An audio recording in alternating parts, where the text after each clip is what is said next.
যারা সেকুলারের জ্ঞান দিয়ে বেড়ায় না তাদেরকে একটু ভিডিওটা পাঠিয়ে দেবেন। সে অসহায়ের মতো খাড়ে আসছিল, তারে সুযোগটাও দিছে না, তারে কিছু বলার মতো। তারপরে ওরে মাইরা গাছের সাথে লটকাইছে, লটকানোর পরে ওরে আগুন দিছে। ঘরের মতো একটা ছেলে আছে, একটা খালি বাটা মোবাইল চালাইছো। কি সেকুরা দেখতে পাচ্ছিস? তোরা দেখতে পাবি না। এটা হলো স্বর্গীয় দীপুচন্দ্র দাসের পরিবারের আর্তনাদ। পরিবার তার ছেলেকে হারিয়ে তাদের এই আর্তনাদ তোরা দেখতে পাবি না। আসলে বাংলাদেশে হিন্দু নির্যাতন এটা তো প্রথম কোনো ঘটনা এমন তো নয়।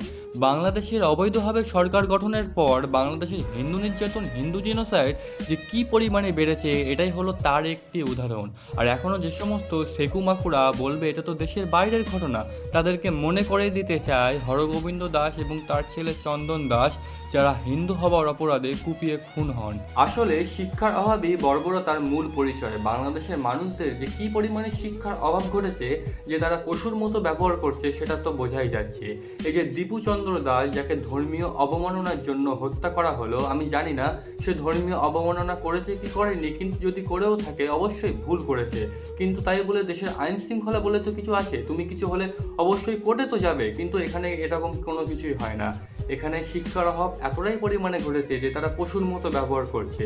এটাই হলো এখন বর্তমান বাংলাদেশ। আর সমস্ত সেকুদের বলছি তোরা একটু জ্ঞানটা কম করে দিস, আমাকে জ্ঞান দিতে আসিস।